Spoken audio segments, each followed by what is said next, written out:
Pride and vanity can be the greatest downfalls in life.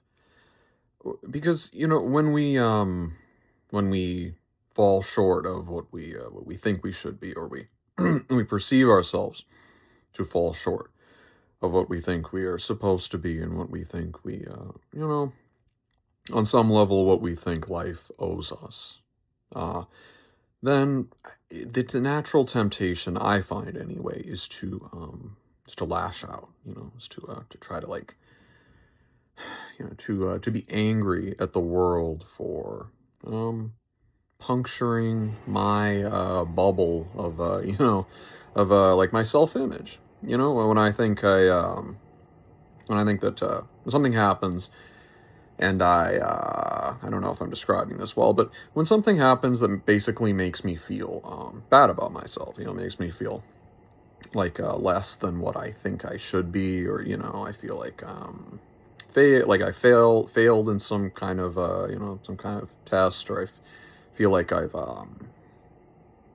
know I've let myself down, I've let other people down. When I feel like I've been, I guess, I guess you could say, like, embarrassed or humiliated, when my pride has been wounded.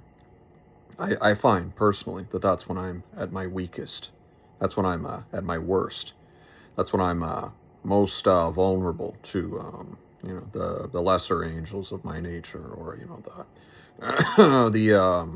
the metaphorical demons of my nature, or whatever you want to, just weakness. My personal weaknesses, the things that the lower part of me, the lesser part. Well, maybe not lesser, but the part of myself that I'm not proud of is ironically brought out when I am my pride is wounded, and I'm embarrassed.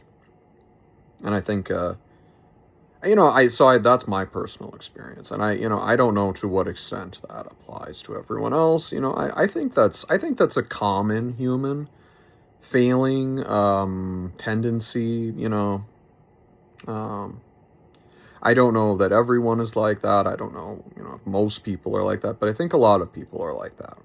And I think that's why it's especially important to, seize hold of those moments of weakness and vulnerability when we want to lash out at the world because it doesn't give us what we feel we're owed, or, we feel embarrassed. We feel like our self-image is damaged. Those moments can be the greatest moments of weakness and vulnerability. But if we turn away from the weakness and we turn away from the shame, we can rise above them and use them as moments